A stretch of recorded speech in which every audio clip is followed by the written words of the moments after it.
Ni kwa kiasi gani mnahakikisha kwamba wanawake walioko maeneo ya pembezoni, yani grassroots women, wale wanapata hizi taarifa vizuri na mnawafikia na kuchukua changamoto zao na vitu kama hivyo? Yani kwa kiasi gani mnawafikia wanawake walioko pembezoni na makundi maalum? Jamii nyingi hapa nchini hawana uelewa wala elimu inayohusiana na mazingira pamoja na mabadiliko ya tabia nchi na matumizi sahihi ya nishati safi na salama ya kupikia. Imefika wakati sasa kwa taasisi za serikali na binafsi ambazo zinahusiana na hali ya hewa, mazingira, nishati na mabadiliko ya tabia nchi kuweza kuwatumia kwa kuwawezesha waandishi habari waliopatiwa mafunzo ya mbinu mbadala za kuelimisha jamii kwa kwenda katika vijiji na maeneo mbalimbali yaliyoathirika na kutoa elimu ya mabadiliko ya tabia nchi, mazingira na matumizi ya nishati safi na salama ya kupikia. KSHD TV ni mdau wa mazingira na mabadiliko ya tabia nchi pamoja na matumizi ya nishati safi na salama ya kupikia, ambapo ilifanikiwa kupata mafunzo ya elimu kutoka taasisi inayojihusisha na mabadiliko ya tabia nchi hapa nchini, Climate Action Network Tanzania. KSHD imeamua kuzungumza na waandishi habari ambao wamepatiwa mafunzo ya mabadiliko ya tabia nchi na wenye mahitaji maalum ya jinsia. Tunaporudi kwenye swala la mahitaji maalum, haijalishi jinsia, kwa sababu wote jinsia ya aina yote inaweza ikaathirika, lakini pia watoto pia wanaweza wakaathirika kwa kiwango kikubwa. Lakini tunaona kwamba mabadiliko ya tabia nchi yamemwathiri mwanamke au mtoto kwa kiwango kikubwa, kwa sababu tunapozungumzia mabadiliko ya tabia nchi yameleta athari katika ukame. Tunaona kwamba mtu ambaye anapata changamoto zaidi ni mwanamke katika kutafuta maji na mahitaji mengine kwa ajili ya kuikinga familia yake. Lakini pia tunaona kwamba kunapokuwa na mabadiliko ya tabia nchi ambayo yanaweza kapelekea matukio ya mvua kubwa, yanamuathiri pia mwanamke moja kwa moja, kwa sababu ni mtu ambaye anaathirika moja kwa moja katika swala zima la makazi, lakini pia katika kuiendeleza na kuihudumia jamii kwa ujumla. Kuna umuhimu wa waandishi kupatiwa mafunzo kama haya, kwani yanaenda kuwawezesha moja kwa moja kufanya kazi zao kwa weledi na ufanisi. Unapokuwa una uelewa wa jambo, na wewe unakuwa na uwezo mkubwa wa kumwelewesha mwananchi. Kwa hiyo mafunzo haya yataenda kutusaidia kuandika habari za mabadiliko ya tabia nchi kwa usahihi, kwa weledi, na kuweza kuisaidia jamii kujua changamoto, athari zinazotokana na hali hiyo. Tumejadili mambo mengi ambayo yameonyesha kabisa uhalisia wa mabadiliko ya tabia nchi, jinsi ambavyo yanavyoathiri ulimwengu, lakini pia kizazi cha sasa na kile kinachokuja. Kwa hiyo jambo kubwa ambalo tulilolitazama na kwa siku hii ya leo ni kwamba ni lazima waandishi wa habari tuwe sehemu ya mchango mkubwa kuweza kuifahamisha jamii, kuhakikisha kwamba inapata taarifa sahihi kutoka kwenye mamlaka husika, lakini pia kwenye mashirika husika ambayo yanayotoa elimu hii ya masuala ya mabadiliko ya tabia nchi. Kwa mfano, tumekuwa na watu wa TMA ambao hii ni mamlaka ya kutoa taarifa zinazohusiana na masuala ya hali ya hewa Tanzania. Kwa hiyo ni lazima waandishi wa habari tujikite kuhakikisha kwamba tukihitaji kuelimisha jamii, ni lazima tuweze kuwatafuta watu hawa na kuandika habari ambazo zinatoa mwanga zaidi na kuifahamisha jamii kuhusiana na athari za mabadiliko ya tabia nchi kwa sasa, lakini pia na yale yajayo, matokeo ambayo yanayofuata baada pengine ya janga husika kutokea. Ningependa kama tunapata fursa ya kupata hizo katuni zitusaidie zaidi, tukishirikiana na media kuweza kuchagiza discussion around, kama tulivyokubaliana ni kwamba contextual clarity katika masuala mazima ya environment na climate change bado ni ndogo sana kwa Tanzania. Kwa hiyo kwa njia hii ya katuni naona inafikia vijana zaidi, wakiwemo watoto na wanawake. Kwa hiyo ningeomba kama tunaweza kupata hizo katuni, zitatusaidia si tu kuweza kuangalia namna gani zimetengenezwa kwa ubora, lakini pia zichagize discussion kuweza kuangalia masuala ya climate gani yanavyoathiri, lakini pia na opportunities zilizopo ili tuweze kuwa na meaningful participation. Ni kwa kiasi gani wanawatumia waandishi wa habari kuhakikisha kwamba hizo taarifa ambazo wanazifanya au tafiti mbalimbali zinafikia katika makundi maalum, zinafikia wananchi, kwa sababu waandishi wa habari ni kiungo muhimu sana wa kuhakikisha katika masuala ya advocacy. Tumeona hapa nafikiri kaka Saidi alivyofanya advocacy ya katuni. Kwa hiyo kwamba ni watu kiungo muhimu sana katika kufikisha zile taarifa za utafiti na masuala mbalimbali katika jamii. Sasa wanawatumiaje waandishi wa habari, au pia wataenda collaborate nao vipi kuhakikisha kwamba hizi taarifa zinafikia jamii? Zanzibar ni sehemu mojawapo ambayo kuna maeneo yaliyoathiriwa na mabadiliko ya tabia nchi. Bonvecha ni afisa kutoka taasisi inayojihusisha na mabadiliko ya tabia nchi Tanzania, anaelezea jinsi walivyokuja Chuini Zanzibar kufanya utafiti katika eneo lililoathirika na kulipatia ufumbuzi, pamoja na kuelezea jinsi walivyofanikiwa kulipanda mikoko eneo hilo. Kwanza, kama Tanzania tunajishughulisha na masuala ya mabadiliko ya tabia nchi. Swala la mabadiliko ya tabia nchi kwa Zanzibar liko wazi na linaonekana, na moja ya kitu kilichotuvuta kwamba kuja kufanya kazi na watu wa Chuini ni kwamba Chuini ni sehemu mojawapo ambayo imeathirika na mabadiliko ya tabia nchi sana katika swala zima la kukua kwa bahari, kwa maana ya sea level rise, ambayo imepelekea mmomonyoko wa fukwe, lakini pia maji ya bahari kupanda juu zaidi, na imepelekea kuingia kwenye mashamba ambayo yalikuwa yanatumika kwa ajili ya kilimo cha mpunga na mazao mengine. Lakini mpaka sasa hivi hayo maeneo hayana tena uwezo wa kuhimili au wa kustawisha mazao kwa sababu ya kuongezeka kwa kiwango cha chumvi kwenye udongo. Kwa hiyo kwa kuangalia hayo, tulijaribu kukaa na kuongea na watu wa Chuini, ikiwepo kikundi cha Chuini Community Welfare Group, ambacho kilionyesha kuwa na nia thabiti ya kuhifadhi mazingira na kudhibiti uharibifu wa mazingira, japo kwa kile kiasi walichokuwa nakiweza. Kwa sisi tulichoona cha kwanza ni kuangalia namna gani ya kuwajengea uwezo, na walipewa mafunzo na wakatengeneza mpango kazi wao. Na katika mpango kazi wao, moja ilikuwa ni swala zima la urejeshwaji wa maeneo ya mikoko yaliyoharibika. Kwa kama Tanzania tukaona kwamba ni kitu kizuri ambacho wamekiainisha wao na wamekiibua wao. Kwa tukaona sasa tusaidizane, sio kwa kiwango kikubwa kwa sababu hatuna uwezo mkubwa huo, kwa kile kidogo tulichonacho tuweze kwenda nao sambamba na kujengeana uwezo, kuanzisha kitalu cha mikoko ambacho kitalu hicho kitapelekea kuweza kupanda mikoko katika maeneo ambayo yameathirika kwa namna moja au nyingine. Kwa kikubwa kilichotupelekea kuja na kuanza kufanya kazi na watu wa Chuini ni swala zima la athari ya mabadiliko ya tabia nchi, lakini pia katika kuhakikisha kwamba tunashirikiana na serikali, kwa sababu swala la urejeshaji wa mikoko ni mpango ambao upo wa kitaifa, ambao ni urithi wa kijani, Green Legacy Initiative, ambao ni mpango wa serikali. Sasa sisi tunachukua sehemu ya huo mpango kuweza kutekeleza kwa namna moja au nyingine kwa kushirikiana na serikali yenyewe, lakini pia na wananchi wa Chuini.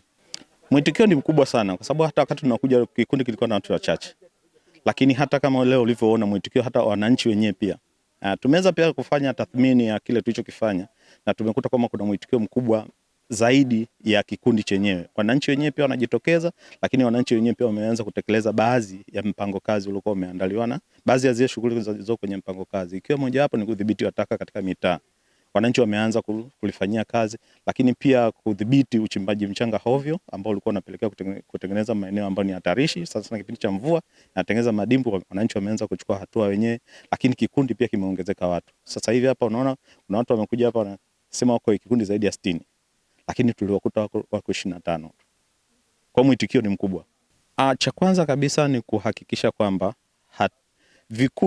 taasisi nyingine zishiriki kuwasaidia wananchi na zijitoe kuwasaidia wananchi, lakini wito wangu mkubwa ni kwamba tusije na mawazo yetu.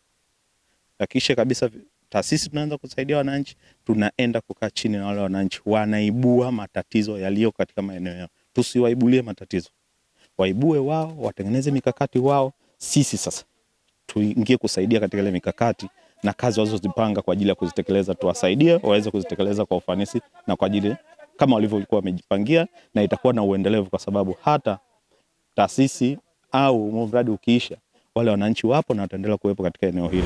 Baadhi ya makampuni ya mafuta hapa nchini zimeanza kuonesha njia mahsusi kwa kumuunga mkono kinara wa nishati safi ya kupikia hapa nchini, Rais wa Jamhuri ya Muungano wa Tanzania Dr. Samia Suluhu Hassan, ambapo inatakiwa ikifika mwaka 2034 Watanzania wote wawe wanatumia nishati safi na salama. Mkurugenzi mtendaji wa kampuni ya mafuta hapa nchini Puma Energy Tanzania, Fatima Abdallah, akiwa katika hafla maalumu Zanzibar, akazungumza na wadau kuhusiana na lengo la Puma katika kuileta huduma ya nishati safi na salama, kama hapa anavyosema. Ushirikiano wenu ndio unaotuwezesha kuendelea kutoa huduma za nishati salama na za uhakika katika visiwa hivi na Tanzania kwa ujumla. Kama kampuni, tunaendelea kuwekeza katika kupanua na kuboresha huduma zetu ili kuhakikisha upatikanaji wa nishati unaochochea shughuli za kiuchumi kuanzia sekta ya usafiri, biashara ndogo ndogo hadi huduma za kijamii. Tunatambua umuhimu wa Zanzibar kama kitovu cha biashara, utalii na urithi wa kitamaduni. Nishati ya uhakika ni msingi ya sekta hizi kustawi. Ndiyo maana tunaendelea kuimarisha miundombinu yetu na kuleta suluhisho za nishati safi na endelevu, tukisaidia ajenda ya taifa ya kuhamasisha matumizi ya nishati safi na kulinda mazingira. Lakini zaidi ya huduma tunazotoa, tunathamini sana uhusiano wetu na jamii.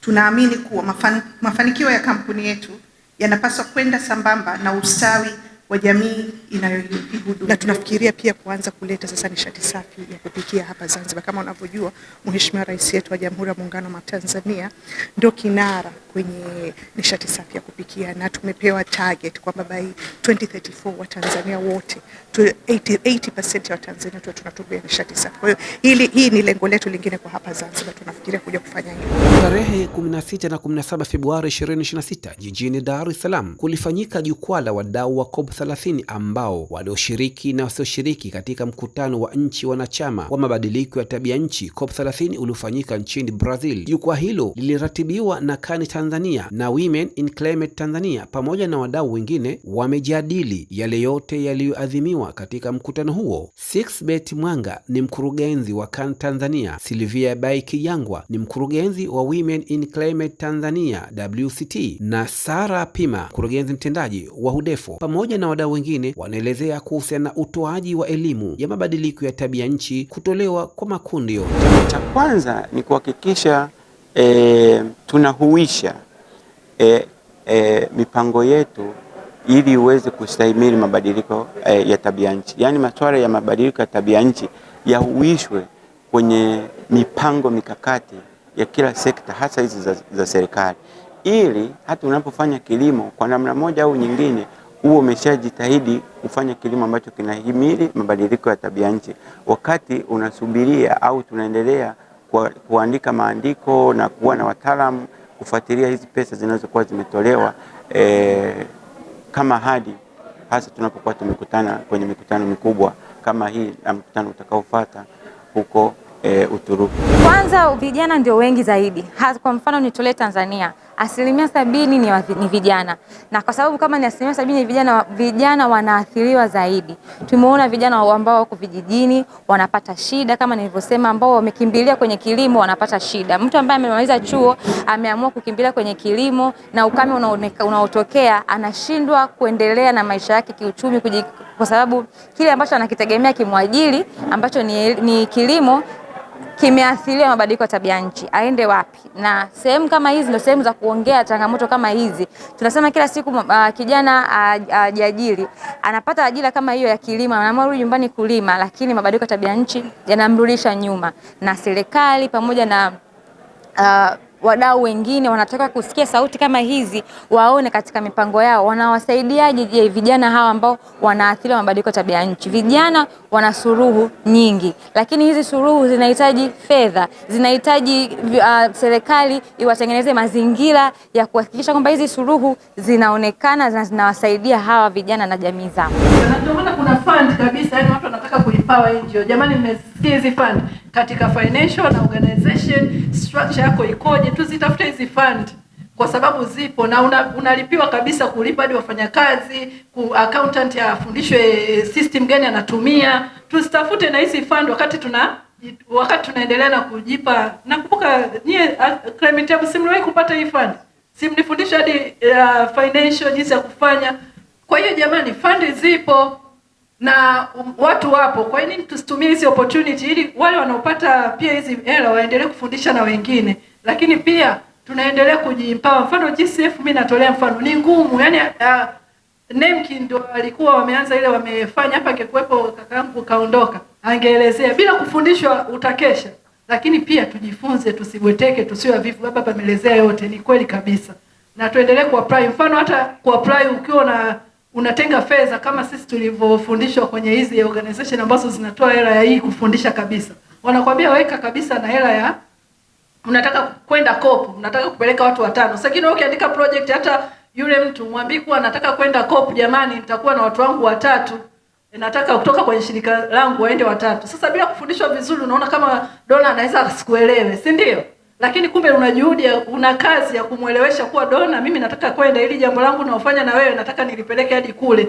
Kwa hiyo lazima tuendelee kujijengea uwezo, kutafuta fursa za kujijengea uwezo, lakini pia kujihangaisha wenyewe kwa kadri tunavyoweza ili kupata information. Kwa hiyo ningependa kupata ufafanuzi kwamba serikali kupitia ofisi ya makamu wa rais, je, na yenyewe imekwisha fikiria kuunda jukwaa maalum litakaloweza kutoa mwanya kwa hili kundi la watoto kutoa maoni yao na hasa kuangazia upande zote katika vijijini, mijini na maeneo mbalimbali ndani ya nchi yetu? Hii kitu inaitwa mabadiliko ya tabia nchi. Mmewahi kuweka kwa utaratibu kwamba mabadiliko tabia nchi yanaandamana na mabadiliko tabia mtu, kwa sababu agent mkubwa sana wa haya mabadiliko ni binadamu, shughuli za binadamu. Na ukizungumza habari ya mabadiliko tabia mtu, unaingia the whole lifestyle of human being. Lifestyle yetu ndio chanzo kikubwa sana, lakini hii lifestyle ukiingia deep, lazima uongelee habari ya binadamu kubadilika, ile total metanoia of human being, mabadiliko ambayo upande fulani anaweza kusema hiyo sasa unaingia kwenye dini, kwenye imani.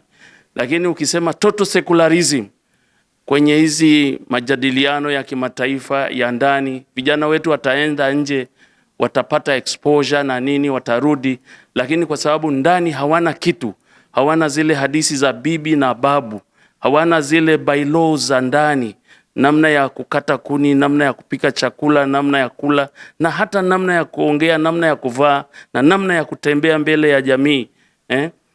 Yote hii, je, kwa upande wa serikali kuna ka utaratibu ka kujenga dhamiri za watoto, kwamba ni dhambi kukata mti, sio matishio, lakini je, hii ya kujenga dhamiri inasaidia sana. Je, hili la kufanya mabadiliko ya tabia mtu, alafu twende kwenye mabadiliko ya tabia nchi, uongofu kwa lugha nyingine rahisi, je, linafanywa kazi kwa watoto?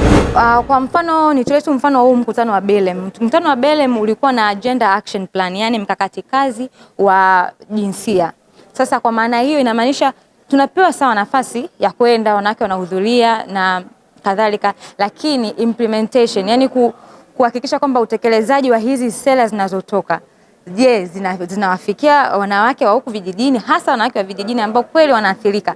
Kwa hiyo huku juu kwenye majukwaa ya kimataifa yanajadiliwa, lakini kwenda huku chini utekelezaji bado uko nyuma sana. Kwa hiyo tunahitaji sana utekelezaji zaidi ya maneno. Umeongelea kuhusiana na mikutano Baku, umeongelea mkutano kama huu nilosema Belem. Bado tuko nyuma katika utekelezaji, tunaishia tu kuongea na kutoa matamko, lakini kiukweli kabisa mwanamke yule kijijini bado anaathirika na mabadiliko ya tabia nchi. Mikutano, warsha, midahalo, makongamano na majukwaa yatafanyika kila siku iwapo wale wanaosimamia taasisi za hali ya hewa, mabadiliko ya tabia nchi, mazingira pamoja na nishati kukaa kwa pamoja na kujadili jinsi gani wanawawezesha waandishi habari kushuka vijijini kwa kutoa elimu kwa jamii ili Tanzania kuepukana na majanga mbalimbali ambayo yanatokana na mabadiliko ya tabia nchi. Mtazamaji Keshidi TV, toa maoni yako kuhusiana na video hii, pia usisahau kusubscribe, like, share na kucomment. Mwarabu Mmadi, Keshidi TV, elimu ni hazina yetu.